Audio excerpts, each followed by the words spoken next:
우리 제목을 같이 한번 읽어봅시다. 시작. 먼저 예루살렘으로 갑시다. 아멘. 하나님의 은혜가 우리 함께 주일 2부 예배를 드리시는 모든 성도님들에게 말씀의 은혜가 함께 하시기를 주님의 이름으로 축복합니다. 여러분 혹시 지난주 말씀이 기억나십니까? 사도 바울은 지금 어디에 있냐면 따라해 볼까요? 에베소. 에베소라는 지역이 있습니다. 에베소가 어떤 지역입니까? 마술이 지배하던 도시, 마술이 지배하던 장소였습니다. 거기에서 어떤 일이 일어났냐면 에베소에 큰 부흥이 일어나게 되었습니다. 각각 집집마다 꽂혀있던 마술책이 동네로 끄집어져 나와서 사람들의 손에 의해서 은 5만이나 되는 책들이 불살라지게 되었습니다. 영적인 부흥입니다. 놀라운 부흥입니다.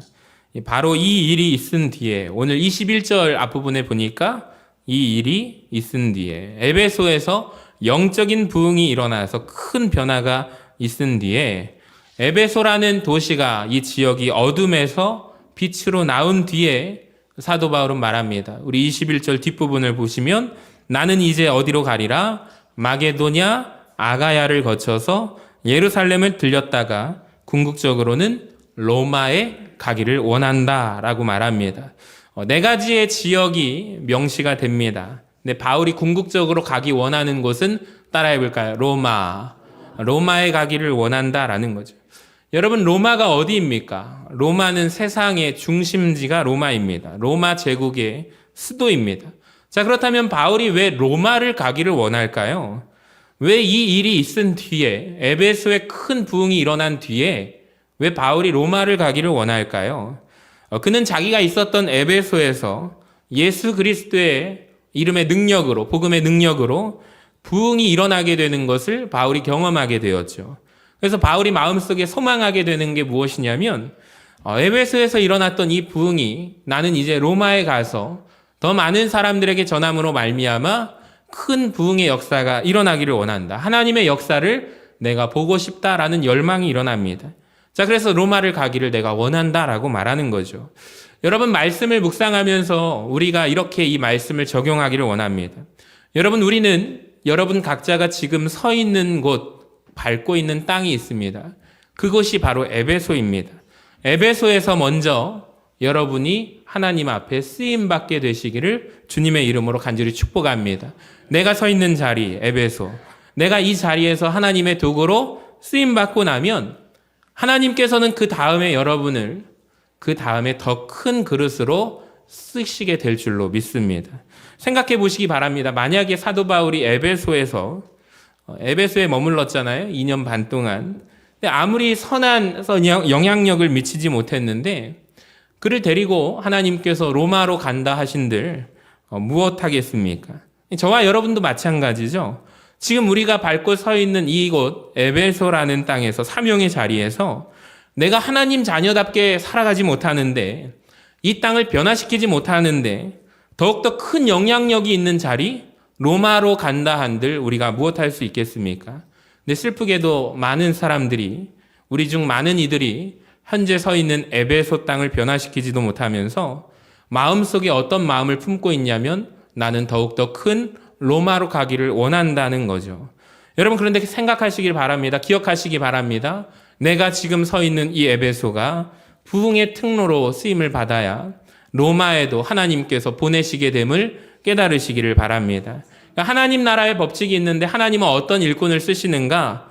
작은 일에 충성된 자에게 큰 일을 맡기신다라는 거예요. 이게 하나님 나라 법칙입니다.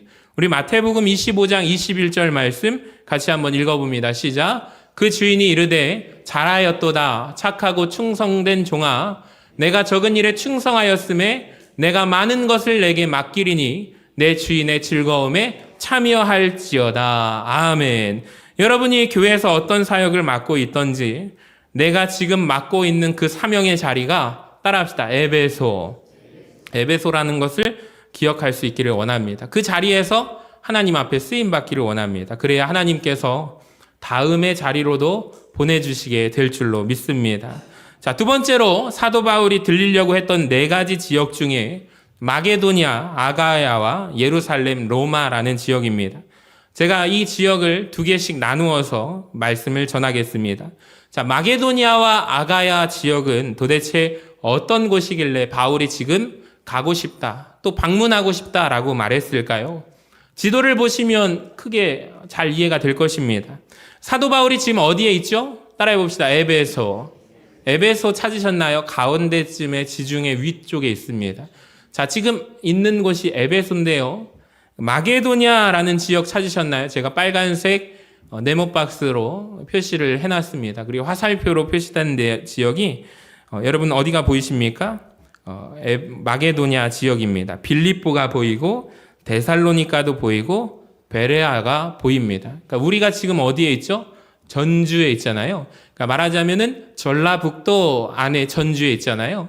그러니까 마게도니아도 마찬가지입니다. 마게도니아 안에 빌립보와 데살로니가와 베레아가 보입니다. 마게도니아 지역에서 복음을 전한 장소입니다. 자, 밑에 보시면 아가야 지역 찾으셨나요? 초록색 네모박스로 한번 표기를 했는데 그 다음 그림 보시면은 두 군데로 제가 표시를 했습니다. 이 지역에는 아덴이 보이고 고린도가 보입니다. 이제 알겠습니다. 바울에게 마게도니아와 아가야 지역은 어떤 의미가 있습니까? 과거에 그가 사역을 감당했던 장소라는 거죠. 그러니까 마게도니아 유럽의 첫 성인 빌립보로부터 시작해서 데살로니가와 베레아를 거쳐서 그가 유럽에 복음 전도하지 않았습니까? 그리고 또 아덴으로 갔다가 고린도 갔다가 곳곳에서 그는 땀 흘려 복음을 전하게 됩니다. 지금 바울이 뭐라고 말하냐면 내가 그곳에 다시 가기를 원한다라고 말하는 거예요. 여러분 왜 다시 가고 싶을까요? 마게도냐와 아가야가 갖는 의미가 뭐죠? 복음의 열매가 있고 그곳에서 만나고 예수님의 복음을 전했던 전도했던 열매들이 있기 때문입니다. 그 성도들을 돌보기 위해서 가고 싶다라는 거죠. 그러니까 한마디로 사도 바울에게 마게도냐와 아가야는 그가 머물렀던 사명의 땅입니다. 내가 주님을 위해서 땀 흘리고 헌신하고 애쓰고 에너지를 쓰고 헌신한 장소가 그곳입니다. 복음을 전하고 눈물로 복음의 씨앗을 뿌리는 곳입니다. 그는 그곳에 지금 다시 가고 싶다라고 말하는 거예요. 사랑하는 여러분, 제가 여기에서 우리에게 한번 질문을 해봅시다. 여러분은 혹시 다시 방문하고 싶은 마게도냐와 아가야가 있으십니까? 이런 장소가 있으십니까? 여러분이 과거에 땀 흘려서 수고하고 애쓴 주님을 위해서 애썼던 헌신했던 장소가 있으십니까? 어느 집사님 가정을 신방했을 때 예배를 마치고 집을 둘러보니까 곳곳마다 액자로 예쁘게 어느 곳을 갔다 온 사진들이 많이 있더라고요. 물어보니까 캄보디아를 선교를 갔다 온 사진을 예쁘게 액자를 곳곳마다 전시했습니다. 그러면서 하시는 말씀이 목사님, 제가 이제 자녀들을 지금 키우고 있는데 자녀들을 다 독립시켜서 이제 가정을 꾸리게 하고 나면 우리 부부는 다시 캄보디아 땅에 가서 하나님 나라 복음을 위해서 살기를 원합니다. 그렇게 바라면서 기도하고 있어요. 그런 얘기를 제가 들었습니다. 그러니까 이분들에게는 캄보디아라는 이 땅이요, 다시 방문하고 싶은 마게도냐와 아가야가 되는 거죠. 여러분 꼭 지역이 아니어도 좋습니다. 여러분이 만약에 주일학교 교사로 어린이부로 또 중고등부로 땀 흘려서 여러분의 귀한 물질과 에너지를 들여서 우리 주일학교 어린이들과 중고등부 학생들을 수년간 돌보았다면 여러분에게 있어서 마게도냐와 아가야는 주일학교 중고등부 사역입니다. 사명의 땅이기 때문입니다. 여러분께 진짜 묻고 싶습니다. 내가 땀을 흘려서 추억이 되고 다시 방문하고 싶은 사명의 땅이 있으십니까? 내가 지나고 나서 그때 내가 정말 열심히 주의 사명 감당했었지, 주님을 위해서 헌신했었지 추억하는 땅이 있으십니까? 여러분에게 마게도냐와 아가야가 있으십니까? 만약 마땅히 생각나지 않는다면 여러분 잘 됐습니다. 이곳 전주 서신교회가 여러분 인생의 마게도냐와 아가야가 되시기를 주님의 이름으로 간절히 축원합니다. 여러분, 주님을 섬긴다는 게 도대체 무엇일까요? 눈에 보이지 않는 주님을 무슨 수로 우리가 섬깁니까? 감사하게도 성경은 말씀합니다. 이곳이 주의 성전이 바로 그리스도의 몸이다라고 말하는 것입니다. 여러분, 주님의 몸된 교회를 제발 부탁드립니다. 손님으로 다니지 마시기를 바랍니다. 여러분이 이 교회에 시간과 물질과 정성과 마음을 다해서 주님을 섬기면 여러분 인생 가운데 이곳이 마게도냐와 아가야가 될 줄로 믿습니다. 자, 그 다음 예루살렘과 로마를 살펴보겠습니다. 이 두 지역은 상당히 의미가 있는 도시고요. 공통점이 하나 있는데 중심지라는 공통점이 있습니다. 자, 예루살렘은 어떤 중심지일까요? 우리 따라 한번 해봅시다. 신앙의 중심지. 영적인 중심지가 예루살렘이에요. 자, 로마는 어느 곳이냐면 세상의 중심지, 세상의 수도입니다. 그러니까 둘 다 중심지라는 공통점이지만 전혀 뜻은 다릅니다. 하나님을 만나는 중심지는 어디죠? 예루살렘이고 세상을 지배하는 중심지는 로마라는 것입니다. 자, 흥미롭게도 바울은 지금 이 두 도시를 들리고자 합니다. 자, 순서가 있는데 먼저 어디를 가냐면 영적인 중심지 예루살렘을 들렸다가 세상의 중심지인 로마로 가겠다라는 것이죠. 여러분, 이 말씀을 우리에게 이렇게 적용할 수 있을 것 같아요. 저와 여러분은 모두가 다 로마를 가고 싶어 합니다. 세상의 중심지에 서고자 합니다. 여러분 각자가 품은 세상에 로마가 있습니다. 여러분 소원대로 바라기는 여러분 그 로마에 서게 되는 은혜가 있기를 주님의 이름으로 간절히 축원합니다. 근데 그 전에 부탁드립니다. 예루살렘을 먼저 들리시기를 바랍니다. 영적인 중심지 예루살렘을 먼저 들리고 나서 하나님을 먼저 우리가 만나고 나서 세상의 중심으로 나아가시기를 바랍니다. 그래서 우리 부모님들께, 특별히 우리 서신교회 안에 있는 부모님들께 간곡히 부탁을 드립니다. 부모님들의 소원은 무엇이냐면 우리의 자녀들이 다 로마에 서게 되는 것입니다. 세상의 중심에 서는 것입니다. 세상의 중심으로 나아가는 것입니다. 여러분, 이거 나쁜 것 아닙니다. 근데 자녀들을 로마로 보내시기 전에 제발 예루살렘으로 먼저 보내시기를 바랍니다. 영적인 중심지를 먼저 우리 자녀들이 경험해야 할 줄로 믿습니다. 그러니까 예루살렘에 먼저 들리고 나서 로마 세상의 중심에 서보는 사람과 예루살렘에 가보지 못한 채 로마에 서게 되는 사람의 인생이 전혀 다릅니다. 여러분, 자녀들을 로마로 보내기 전에 예루살렘으로 보내시기를 바랍니다. 그러니까 여러분 자신도 예루살렘의 신앙의 중심지로 먼저 나오시고 그리고 세상의 중심으로 나아가시기를 바랍니다. 그러니까 신앙의 변두리에 있지 말고 영적인 중심으로 나아가시기를 바랍니다. 자, 그렇다면 사도 바울이 왜 로마에 가고 싶은 이유는 무엇일까요? 세상의 중심에 로마에 가고자 하는 그의 뜻은 무엇일까요? 그 뜻은 분명합니다. 복음 전하기 위해서였습니다. 에베소에서 일어났던 부흥의 역사가 로마에서도 일어나기를 원한다는 거죠. 그러니까 그의 목적은 무엇이냐면 하나님의 영광을 드러내는 일입니다. 바라기는 저와 여러분도 이런 은혜가 있게 되기를 주님의 이름으로 간절히 축원합니다. 자, 로마서 1장에 보면은 사도 바울이 로마로 가고자 하는 이유를 다음과 같이 설명을 해요. 1장 11절을 보시면 내가 너희 보기를 간절히 원하는 것은 어떤 신령한 은사를 너희에게 나누어 주어 너희를 어떻게 하고자 합니다? 견고하게 세워가고자 합니다. 라고 말합니다. 그러니까 여러분, 사도 바울이 로마 가고자 하는 첫 번째 목적이 뭐예요? 부흥을 일으켜서 하나님 나라를 확장시키고자 하는 뜻이 있고, 두 번째 목적은 로마에 살고 있는 믿음을 지키고 신앙을 지키고 살아가는 성도들이 있는데 그 성도들을 견고하게 믿음으로 세워주고자 하기 위함이다 라고 말하고 있습니다.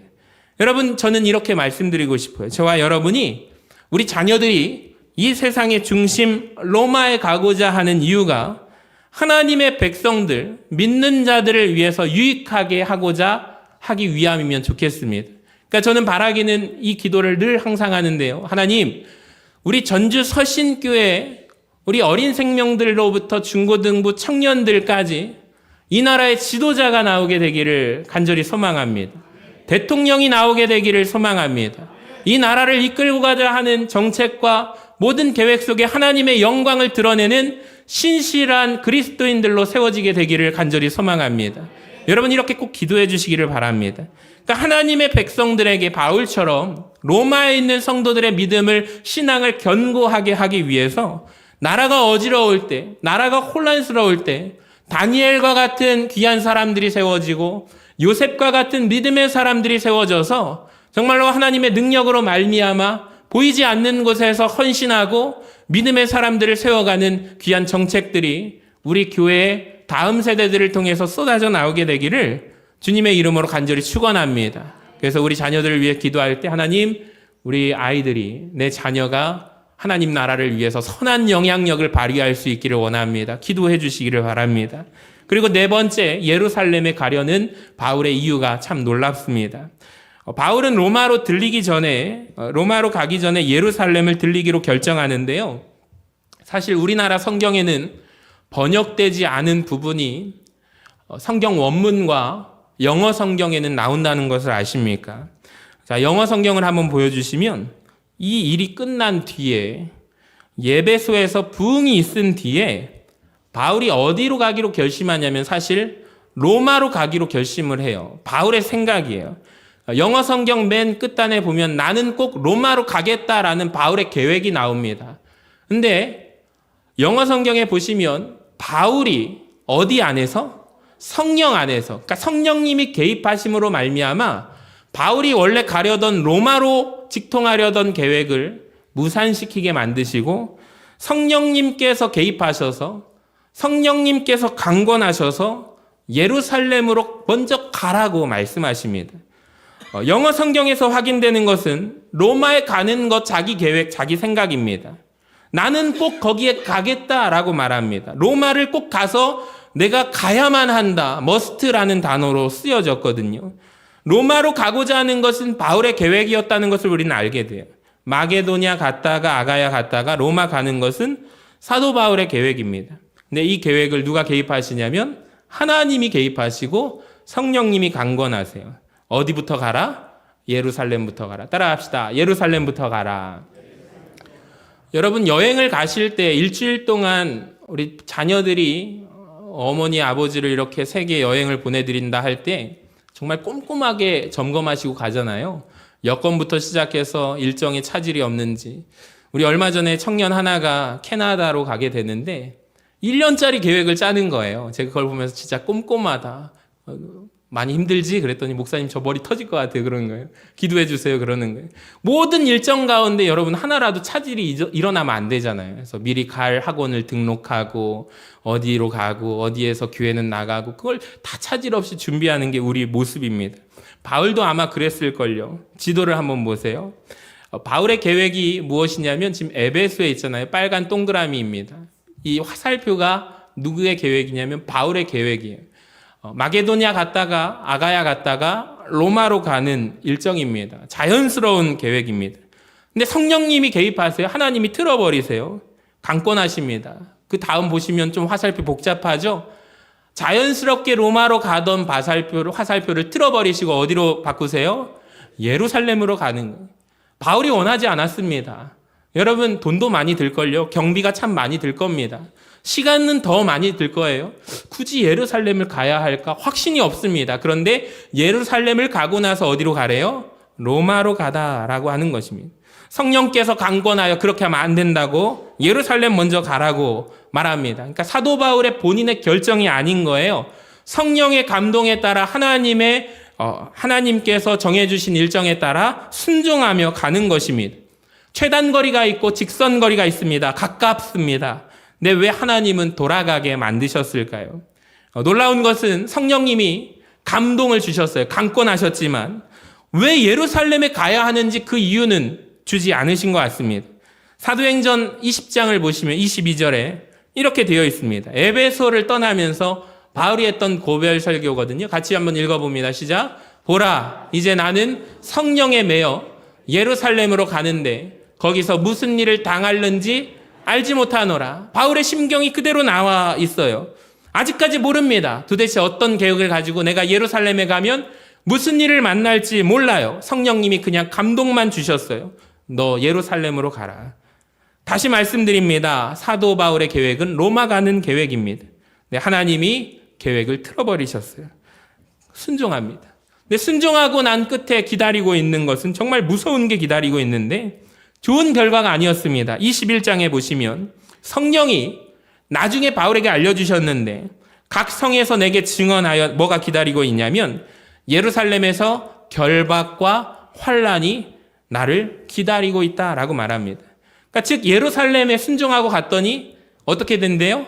포로로 끌려간대요. 감옥에 갇힌대요. 그런데도 나는 가겠다 이겁니다. 나는 누구를 위하여? 예수를 위하여. 내가 결박당하고 감옥에 갇히고 예루살렘에서 죽을지라도 말씀 한번 보여주세요. 나는 죽어도 좋다라고 바울이 고백합니다. 그러니까 나의 원래 계획이었던 로마 못 가도 괜찮다, 상관없다라는 거예요. 여러분 놀랍습니다. 이 짧은 한 구절 말씀에 바울의 갈등과 고민이 하나님의 말씀에 대한 순종의 모습이 고스란히 나온다라는 거죠. 로마는 가고 싶은데 예루살렘으로 돌아가게 하시고, 자유인의 몸으로 가고 싶은데 구속된 신분으로, 포로의 신분으로 바울을 가게 하십니다.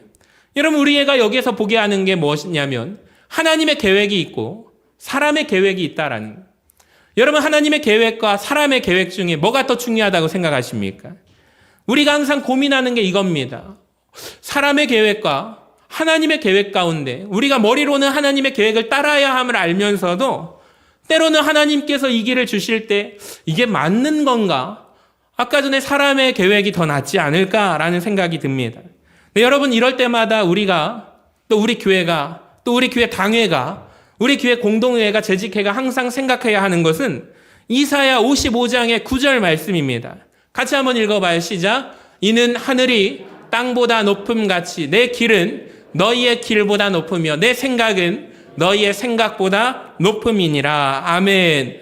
내 길, 하나님의 길은 너희의 길, 사람보다 높다라고 말씀하십니다. 생각이 높다라고 말씀하십니다. 할렐루야. 여러분 하나님의 말씀이 진리임을 믿으시기를 바랍니다. 하나님이 때로는 돌아가게 하시는 그 길을 우리에게 제시합니다.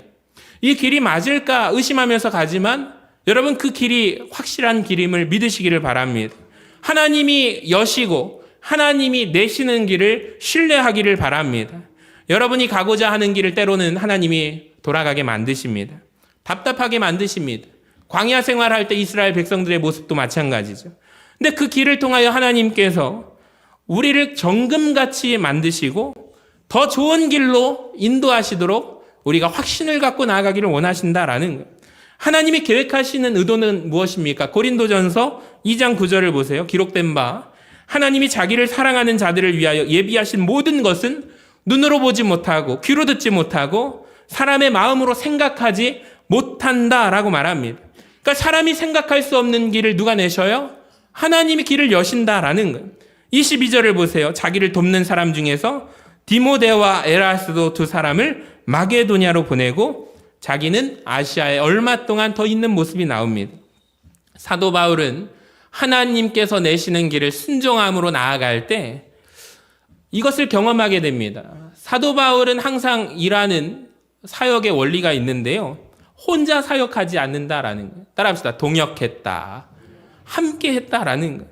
항상 동역하는 바울의 모습이 나옵니다.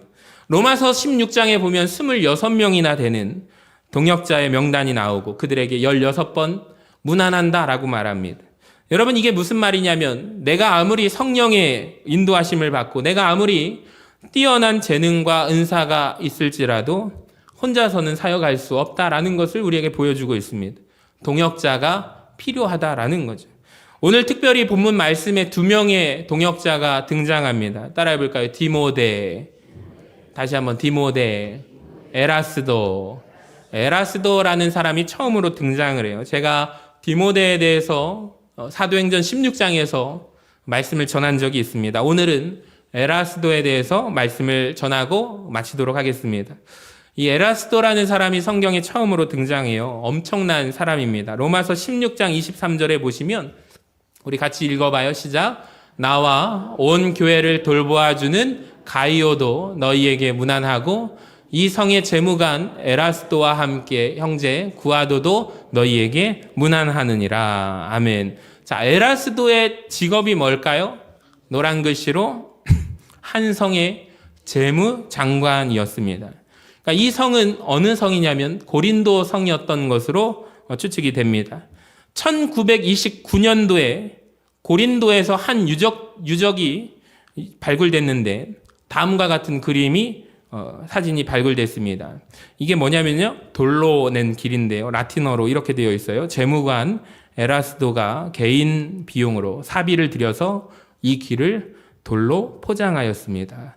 어디까지 이었냐면 고린도 시장과 극장을 이어주는 그 길을 돌로 길을 만들어줘서 포장하는 작업을 했어요. 그러니까 오늘날로 치면 아스팔트 길을 내준 거죠.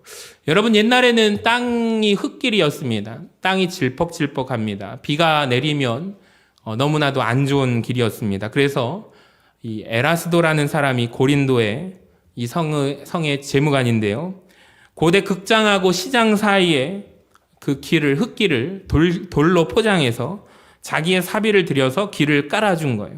여러분, 대단한 사람 아닙니까? 그리고 나서 자기의 이름을 새긴 거죠. 내가 언제 이렇게 포장했다라고 에라스도의 이름을 남긴 것입니다. 이게 1929년도에 발굴이 되었습니다. 여러분, 한번 생각해 보세요. 한 도시의 재무장관이니까 세상으로 치면 지위가 참 높은 사람입니다. 개인 돈을 들여서 사비로 도로를 포장할 정도로 재정적인 능력이 있는 사람이겠죠. 고린도라는 성읍에서 얼마나 대단한 사람이겠습니까? 그런데 여러분 잘 기억하세요. 고린도라는 고위 관리였던 사람이 지금 사도행전 19장을 보니까 그 사람이 누구 곁에 있어요? 에베소에서 사도 바울 옆에 동역자로 서 있는 모습이 나옵니다. 그렇다면 무슨 일이 일어났을까요? 사도 바울을 통해서 예수 그리스도에 대한 복음을 듣고 난 이후에 그는 고린도에서, 그 도시에서 재무관의 자리를 버렸다라는 것입니다. 그리고 바울을 따라서 복음을 전하는 일에 자기 목숨과 생명을 바칩니다. 그러니까 로마서의 표현대로 한때 도시의 재무관이었으나, 나라를 돌보는 자였으나, 지금은 어디를 돌보냐면 교회들을 돌보는 자가 됩니다. 여러분 참 멋지지 않습니까? 고린도에서 뭐 하나 불편함 없이 살던 사람이 바울을 만나고 그를 따라서 불편한 선교 여행으로 따라갑니다. 부유하고 높은 지위에 있었던 사람이 사도 바울을 돕는 헬퍼가 됩니다. 한때는 고린도 극장과 시장을 이어주는 길을 만들어 주었던 사람이 이제는 하나님과 세상 사이의 길을 이어주는, 길을 내는, 길을 만드는 자가 된다라는 거예요. 사랑하는 여러분, 오늘 여러분에게 이런 은혜가 있게 되기를 주님의 이름으로 간절히 축원합니다.